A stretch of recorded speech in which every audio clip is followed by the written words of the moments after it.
ویسے تو یہاں ہر ہفتے برننگ ایشوز ہوتے ہیں.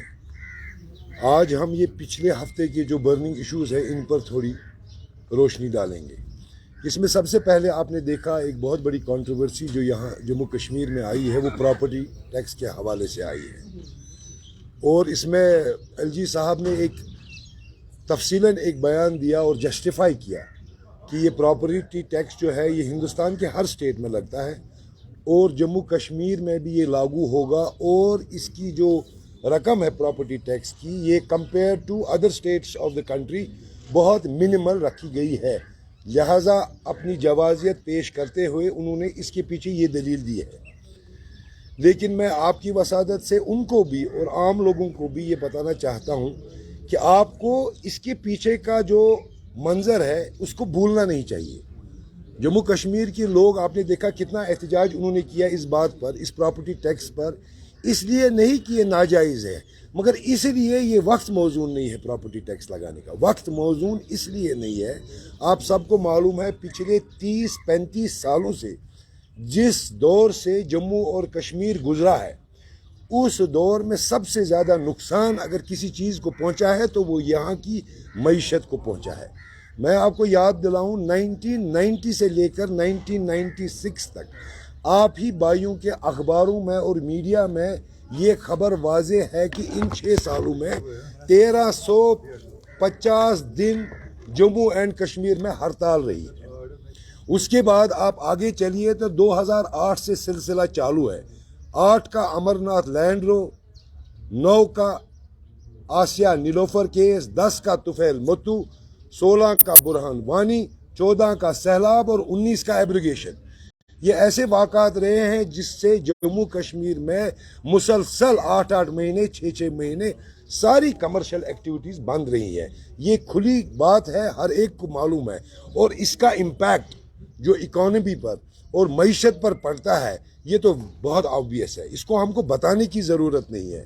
لہٰذا جب یہ پوسٹ ایبروگیشن 2019 میں جب یہ دور آیا تو اس وقت یہاں کی معیشت اور یہاں کی اکانومی ٹوٹلی خستہ حال تھی، اور اس کے بعد بھی ایسی کوئی تدبیر نہیں کی گئی کہ اس اکانومی کو ہم واپس ٹریک پر لے آئے. لہٰذا یہی جوازیت ہے کہ کیا جموں کشمیر کے لوگ اس پوزیشن میں ہیں کہ بجائے اس کے کہ ان کو انسینٹیو دیے جائے، ان کی مدد کی جائے، ان پر ایک اور ٹیکس کا بوجھ لادا جا رہا ہے.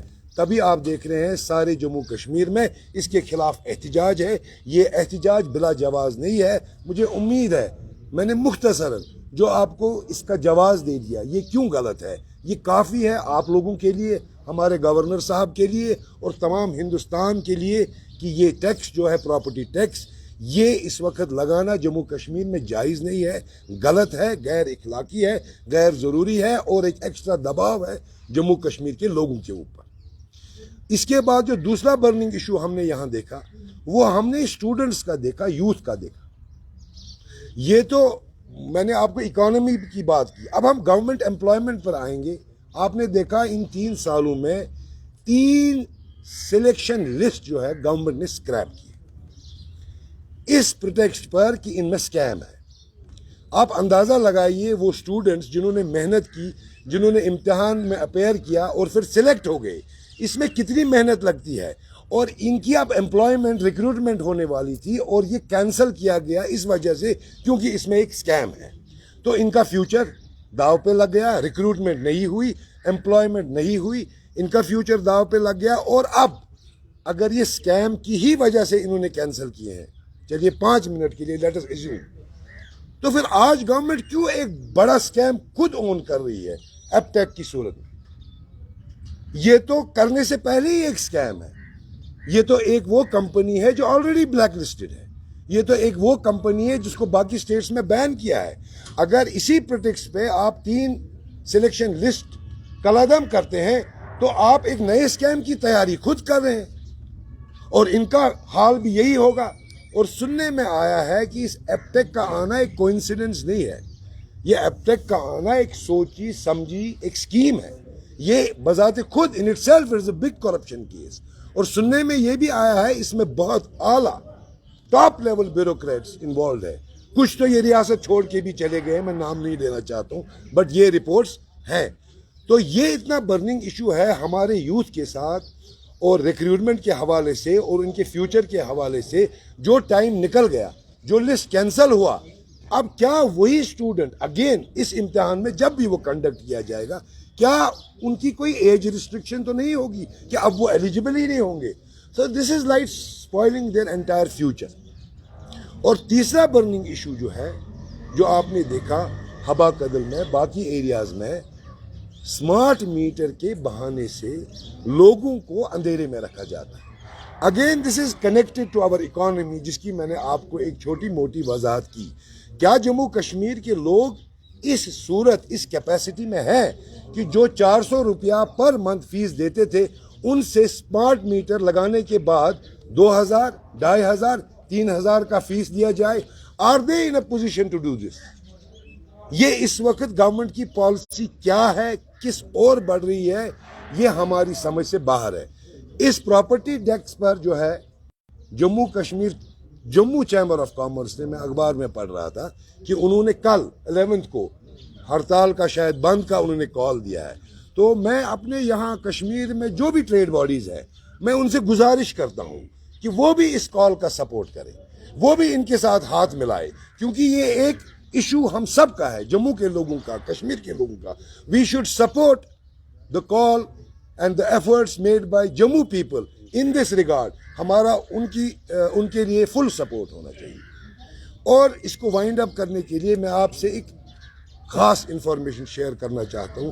شاید آپ کو اس کا علم نہیں ہوگا, لیکن آپ کی انفارمیشن کے لیے یہ بتانا چاہتا ہوں کہ یہی مارچ کا مہینہ تھا 2020, ایگزیکٹ ڈیٹ 20 مارچ 2020.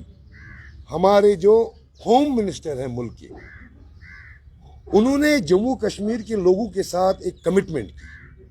میں کمٹمنٹ آپ کو بتاتا ہوں, کوٹ کرتا ہوں میں, یہی لفظ بلفظ ان کی کمٹمنٹ ہے جموں کشمیر کے لوگوں کے لیے, کہ آپ مجھے 3 سال دے دیجئے, آپ مجھے 3 سال دے دیجئے, میں ان 3 سالوں میں جموں کشمیر کو ہندوستان کی تمام ریاستوں سے بہتر بناؤں گا.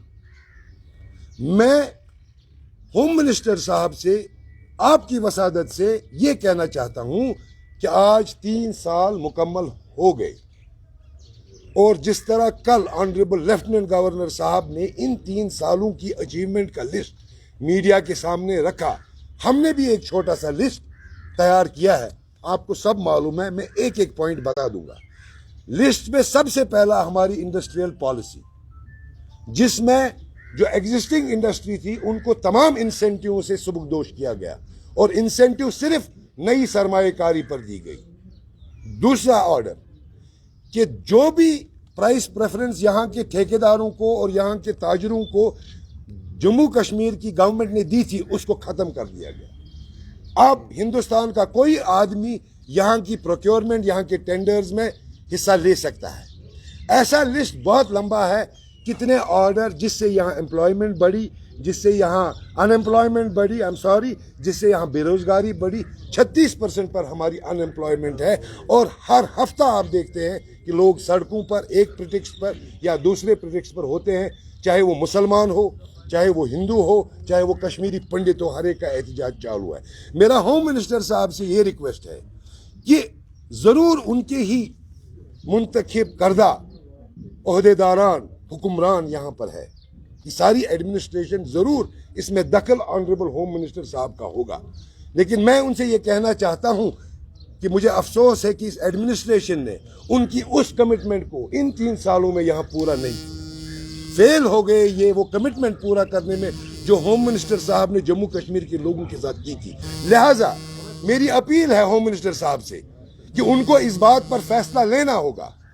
وقت آ گیا ہے کہ اس ایڈمنسٹریشن کو واپس بھیجا جائے, وقت آ گیا ہے ان کو یہاں سے واپس بھیجا جائے. یہ کامیاب نہیں ہوئے ہیں اس مشن میں جو ہوم منسٹر صاحب کا مشن تھا, اور وقت آ گیا ہے کہ یہاں پر انتخابات کیے جائے اور یہاں پر ایسی حکومت آئے جو وہ چیز کرے جس سے جموں کشمیر کے لوگوں کی فلاح و بہبود کی بات.